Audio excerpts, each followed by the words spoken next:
Ikú bíi ti báwo, kí la gbé kí la jù tó fi di ọ̀rọ̀ oníkúdé báyìí. Ṣẹ́yìn náà ti gbọ́ ohun tí ọmọkùnrin yìí ṣe fún Lizzy Anjorin tí àwọn èèyàn fi ń kígbe pé àṣejù ti wọ ọ̀rọ̀ rẹ̀. Àwọn àgbà bọ̀ wọ́n ní bí a bá ń jà bíi ti kákúkọ́. Èyí ló fà á tí àwọn èèyàn fi ń bu ẹnu àtẹ́ lu ohun tí ọmọkùnrin kan tó máa ń sọ̀rọ̀ lórí ayélujára tí orúkọ rẹ̀ ń jẹ́ Hakeem ṣùgbọ́n tí ó máa ń pe ara rẹ̀ ní ọkọ àwọn single mothers, ìyẹn ọkọ àwọn abiyamọ tí kò sí nílé ọkọ. Pẹ̀lú bó ṣe gbé ìkéde ikú tí àwọn olóyìnbó ń pè ní obituary arẹwà òṣèrébìnrin ilẹ̀ wa tó máa ń talẹ̀ talé tó tún máa ń taṣọ ní Lizzy Anjorin jáde tó sì tún dín àkàrà ìsìnkú òṣèrébìnrin yìí ní ìlú Ìjẹ̀bú Òde ní ọjọ́ àbámẹ́ta sátidé ọjọ́ 26 oṣù keje ọdún tá a wà yìí tó ní òun tún máa pe eléré láti ṣe ayẹyẹ ìsìnkú fún òṣèré yìí. Nínú fídíò kan tí Hakeem ṣe ṣáájú ló ti ní kí àwọn èèyàn dáwó kí àwọn fi tẹ ìkéde ikú òṣèré yìí. Bẹ́ẹ̀ ló ní òun máa gbé ẹ̀wà tí wọ́n máa fi dín àkàrà ìsìnkú náà sílẹ̀. Ó ní ṣùgbọ́n òun máa nílò owó tí àwọn máa fi ra epo pupa tí àwọn máa fi dín àkàrà náà àti owó fún àwọn nǹkan míì. Lójú ẹsẹ̀ sí ni àwọn tí wọ́n jọ ń ṣe ètò yìí lórí ìkànnì TikTok rẹ̀ sì ti bẹ̀rẹ̀ sí ní ṣe ìlérí tí wọ́n ń sọ àwọn nǹkan tí wọ́n máa mú sílẹ̀. Wọ́n ní àwọn máa dáwó ti bí àwọn máa dáwó tọ̀hún. Bó tilẹ̀ jẹ́ pé àwàdà ni àwọn èèyàn rò pé ọmọkùnrin yìí ṣe níbẹ̀rẹ̀ àfìgbà tó padà jáde sórí ayélujára tó sì gbé àtẹ̀jáde ìkéde ikú arẹwà òṣèré náà sórí ìkànnì ayélujára rẹ̀. Bẹ́ẹ̀ ló kọ oríṣiríṣi àwọn nǹkan tí a kò lè fẹnusọ sórí ìkéde yìí. Ọmọkùnrin yìí kéde pé Lizzy Anjorin ti jáde láyé tí àwọn sì ń ṣe ìkéde ikú rẹ̀ pẹ̀lú ẹ̀dùn ọkàn. Bẹ́ẹ̀ ló sì tún fi àwọn nǹkan tí wọ́n ti rà fún ìsìnkú náà hàn àwọn èèyàn. Ó sì ń pe àwọn èèyàn pé kí wọ́n wá jẹ àkàrà ìsìnkú náà nílùú Ìjẹ̀bú Òde. Bí eré bí àwàdà, ọmọkùnrin yìí tún gbé fídíò ibi tí wọ́n ti ń dín àkàrà ìsìnkú yìí jáde lọ́jọ́ àbámẹ́ta sátidé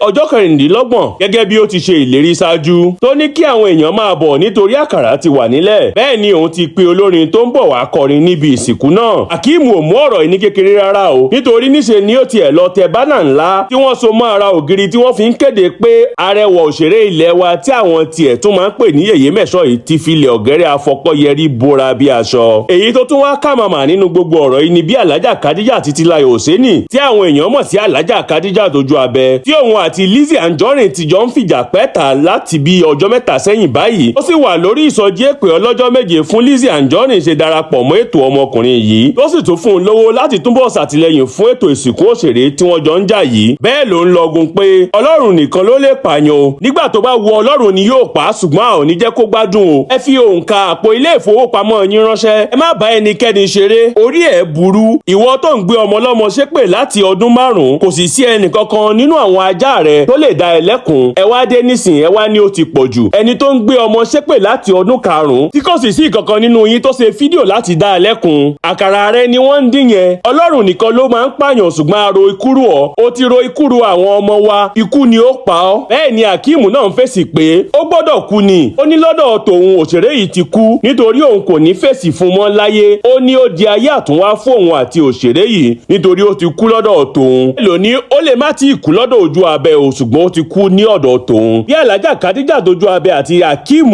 ọkọ àwọn single mother ṣe wà lórí eléyìí ni ìyá Hakeem náà wà lórí àkàrà díndín láì dáwọ́ dúró tó sì gbajúmọ̀ bí ẹni pé ibẹ̀ lóúnjẹ òòjọ́ rẹ̀ ti máa jáde. Bẹ́ẹ̀ lójú abẹ ní òṣèrébìnrin ló ti kọ́kọ́ gbé fọ́tò mọ̀lẹ́bí òun jáde ṣáájú tó sì kọ síbẹ̀ pé kí wọ́n sùn re o, eléyìí tó túmọ̀ sí pé ó ń kéde ikú wọn. Ojú abẹ ní òṣèré yìí kéde ikú ẹ̀gbọ́n òun ọkùnrin ní ọjọ́ àyájọ́ ọjọ́ ìbí rẹ̀. Ó ní bẹ́ẹ̀ ló ṣe eléyìí fún ìyá òun, ẹ̀gbọ́n òun obìnrin àti àwọn ọmọ òun. Bí wọ́n ṣe ń sọ eléyìí lọ́wọ́ ni ọmọbìnrin yìí pe ọkọ rẹ̀ pé kó fi owó tó tó bí $200,000 200,000 ránṣẹ́ sí Hakeem tí Hakeem náà sì bẹ̀rẹ̀ sí ní sọ pé òun àti ojú abẹ ni ọmọ olókùú ní kété tí owó náà dọ́wọ́ rẹ̀ tó ní àwọn nìkan ni kí olórin yìí máa kì. Ṣùgbọ́n ẹgbọ́n náà o, kí ló fa ìjà láàrin Hakeem àti Lizzy Anjorin?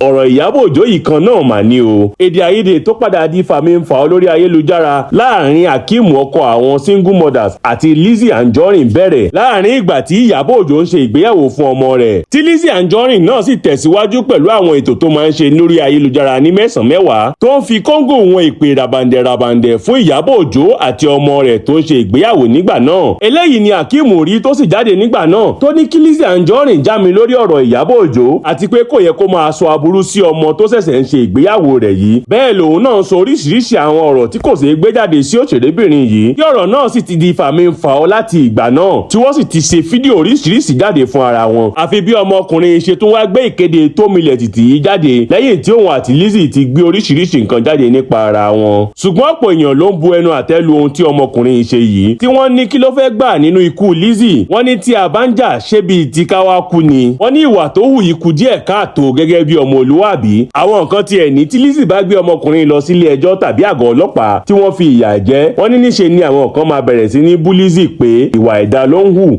àti pé ó ń fọwọ́ lágbà lójú. bẹ́ẹ̀ làwọn míì ní kò sí ohun tó burú nínú ohun tí ọmọkùnrin yìí ń ṣe yìí, níwọ̀n ìgbà tó jẹ́ pé Lizzy Anjorin náà máa ń kéde ikú àwọn èèyàn tó bá ń bá jà, tó sì tún máa ń ṣépè fún wọn tọmọtọmọ. wọ́n ní gàrí fún gàrí ni, gẹ́gẹ́ bí àṣà tí wọ́n tún ń dá lórí ayélujára báyìí. Kẹ́mi Ọmọlolú Olúnlọ́yọ̀ ní Priscilla ọmọ Ìyábọ̀ Òjó kò finú ṣoyún débi pé ó máa gbé oyún náà o. bẹ́ẹ̀ ló tún tàpá sí àṣà àti ìṣe àwọn ará ilẹ̀ Tanzania. arábìnrin kan tó máa ń pe ara rẹ̀ ní oníròyìn ìwádìí tó tún máa ń sọ̀rọ̀ lórí ayélujára ni Kẹ́mi Ọmọlolú Olúnlọ́yọ̀ ti jáde báyìí o, tó sì ní Priscilla ọmọ Ìyábọ̀ Òjó kò fi ìgbà kankan lóyún fúnra rẹ̀, bẹ́ẹ̀ ni kò gbé oyún ọmọ tó kéde pé òun bí yìí. fún àwọn tó bá mọ̀ nípa ọ̀rọ̀ arẹwà òṣèré ilẹ̀ wa Ìyábọ̀ Òjó àti Kẹ́mi Ọmọlolú Olúnlọ́yọ̀, wọ́n á ti mọ̀ pé ọmọbìnrin yìí àti Ìyábọ̀ Òjó ti wà lẹ́nu ìjà láti bí ọdún 8 sẹ́yìn, pàápàá jùlọ lẹ́yìn tí ọ̀rọ̀ kan tí Kẹ́mi sọ nípa Ìyábọ̀ Òjó àti pásítọ̀ kan ní ìlú Port Harcourt tó jẹ́ olùdásílẹ̀ Salvation Ministry ni àlùfáà David Ibiyome. ó ní pásítọ̀ yìí àti òṣèrébìnrin ilẹ̀ wa yìí jọ ń kó nǹkan sí nǹkan, tí ọ̀rọ̀ náà sì sọ ọ́ di èrò ẹ̀wọ̀n lórí ẹ̀sùn ìbanilórúkọjẹ́ tí pásítọ̀ náà fi kàn án nígbà náà, tó sì jẹ́ pé arábìnrin lọ tọrọ àforíjì nílé ìjọsìn pásítọ̀ yìí lẹ́yìn tó jáde lẹ́wọ̀n oṣù 3, ṣùgbọ́n láti ìgbà náà ni kò ti fẹ́ rí imí Ìyábọ̀ Òjó látàn mọ́, tó sì ti ń fi ẹ̀sùn oríṣiríṣi kàn án. ó tiẹ̀ ti fìgbà kan jáde tó ní òun kórìíra Ìyábọ̀ Òjó nítorí pé ó gba ọ̀nà àtijẹ lọ́wọ́ òun ní ọdún 2017. bẹ́ẹ̀ ló tún ní Naira Marley, ìyẹn olórin tàkásùfé ilẹ̀ wa ní Afeez Fashola, ti kó ìbásùn fún Ìyábọ̀ Òjó àti ọmọ rẹ̀ Priscilla lẹ́ẹ̀kan náà làlàlà. bẹ́ẹ̀ ló tún ní ọkọ Priscilla kò lè ta kébé bí ọmọkùnrin lórí pápá, tó ní àtọ̀ ọmọkùnrin rẹ̀ kò lè dọ́mọ. ṣùgbọ́n lẹ́yìn tí wọ́n ṣe àṣekágbá ètò ìgbéyàwó Priscilla nínú oṣù karùn-ún, ọmọbìnrin tó jẹ́ ọmọ bíbí ìlú Ìbàdàn yìí jáde láti kéde pé òun kò ní sọ aburú kankan nípa Ìyábọ̀ Òjó mọ́ nítorí pé àánú rẹ̀ ń ṣe òun látàrí bí àwọn ọmọ rẹ̀ ṣe ti kúrò nílé tó sì kù òun nìkan. ó ní eléyìí lè máa mú ṣàfẹ́rẹ́ àwọn ọmọ rẹ̀ tó sì máa ń fa àrùn ọpọlọ tí kò sì yẹ kí ẹnikẹ́ni máa bà á lọ́kàn jẹ́ mọ́. Kẹ́mi ní òun mọ eléyìí nítorí òun ti wà nírú ipò bẹ́ẹ̀ rí, ṣùgbọ́n ní báyìí o arábìnrin ti jáde tó sì tún sọ àwọn ọ̀rọ̀ ńlá kan nípa Priscilla ọmọ Ìyábọ̀ Òjó tó ti di Hadiza Nkambala látìgbà tó ti ṣe ìgbéyàwó pẹ̀lú ọkọ rẹ̀ tó jẹ́ gbajúmọ̀ olórin láti orílẹ̀-èdè Tanzania báyìí. Kẹ́mi Olúnlọ́yọ̀ gbé àtẹ̀jáde kan jáde lórí ìkànnì ayélujára rẹ̀ pé ọmọ òṣèré ilẹ̀ wa yìí kò fìgbà kan ní oyún rí débi pé ó máa gbé oyún náà gẹ́gẹ́ bí wọ́n ṣe kéde fún gbogbo aráyé. ó ní ìmọ̀ ìṣègùn ìgbàlódé tí wọ́n máa ń lo ilé ọmọbìnrin míì láti gbé oyún tí àwọn olóyìnbó máa ń pè ní surrogate ni wọ́n ṣe. ẹ ló ń kí wọn pé wọ́n kú oríire ọmọkùnrin làǹtìlanti tí wọ́n bí. ó ní ìwé ìrìnnà orílẹ̀-èdè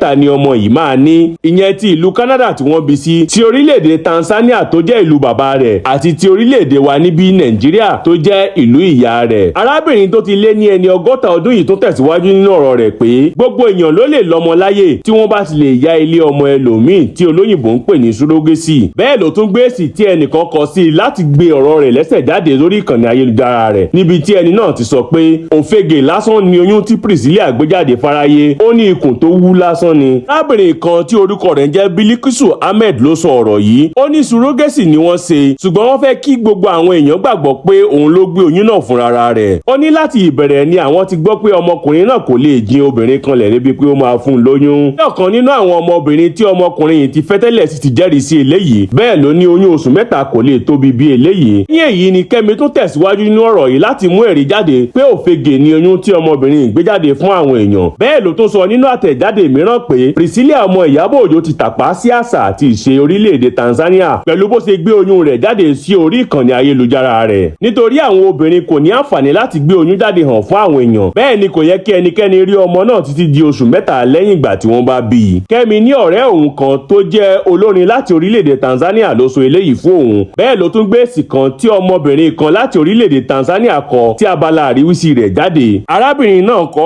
pé ìyàlẹ́nu ńlá ló jẹ́ fóun nígbà tí òun rí pé àwọn èèyàn kì í kú oríire, bẹ́ẹ̀ ló ya òun lẹ́nu nígbà tí ọmọbìnrin yìí gbé oyún rẹ̀ jáde sórí ayélujára. ó ní ọmọ orílẹ̀-èdè Tanzania ni òun, bẹ́ẹ̀ ni àwọn kì í ṣe bẹ́ẹ̀. ó ní àwọn èèyàn kò dára tó bẹ́ẹ̀, bẹ́ẹ̀ ni kì í ṣe gbogbo ẹni tó bá ń bá ẹ yọ̀ nínú wọn dùn. ó ní àwọn èèyàn láti orílẹ̀-èdè Tanzania máa lọ ń bímọ sí orílẹ̀-èdè Canada tí wọn kò sì ní gbé ọmọ náà jáde sórí ayélujára fún oṣù 3 àkọ́kọ́ tí wọ́n bá bí i. Bẹ́ẹ̀ ló ní tí wọ́n bá tiẹ̀ ṣe eléyìí wọn kò ní ṣe àfihàn ojú ọmọ náà. Báyìí ni Kẹ́mi Olúnlọ́yọ̀ àti àwọn èèyàn yìí ṣe sọ̀rọ̀ lórí ọ̀rọ̀ ọmọ tí ọmọ Ìyábọ̀ Òjó bí yìí, tí ọ̀pọ̀ èèyàn sì ní Priscilla nìkan kọ́ ló ṣe eléyìí. Wọ́n ní ọkọ rẹ̀ náà wà nínú àwọn fọ́tò àti fídíò tí wọ́n gbé jáde náà. Tó bá sì rí bẹ́ẹ̀, òun ló yẹ kó sọ fún un nípa àṣà àti ìṣe ilẹ̀ wọn lórí ọ̀rọ̀ pé ó yá ilé ọmọ obìnrin míì lò bíi pé òun kọ́ ló gbé ọmọ rẹ̀ fúnra rẹ̀. Àwọn èèyàn ní níwọ̀n ìgbà tó bá ti sanwó ẹni tó ṣiṣẹ́ yìí tí wọ́n sì rú tí wọ́n sọ̀ láyọ̀, wọ́n ní ohun tó jájù ni pé àwọn méjèèjì ti lọ́mọ láyé àti pé níṣe ló yẹ kí àwọn èèyàn máa bá wọn yọ̀ kí wọ́n máa bá wọn dúpẹ́, kì í ṣe pé kí wọ́n máa wádìí bí wọ́n ṣe bímọ. Bí ẹ ò bá gbàgbé, Priscilla ló jáde lálẹ́ ọjọ́bọ̀ tọ́sídẹ̀ẹ́ ọjọ́ 24 oṣù kejì ọdún tá a wà yìí pé òun àti ọkọ òun ti di bàbá àti màmá, tó sì ń dúpẹ́ lọ́wọ́ ẹlẹ́dàá rẹ̀ fún ìbùkún àti oore ńlá yìí tí orí ayélujára kò sì tí ì ní ìsinmi láti ìgbà náà látàrí oríṣiríṣi awuyewuye, àhesọ àti ìròyìn tó ti ń káàkiri láti ọjọ́ tí ọmọbìnrin ti ṣe ìkéde yìí.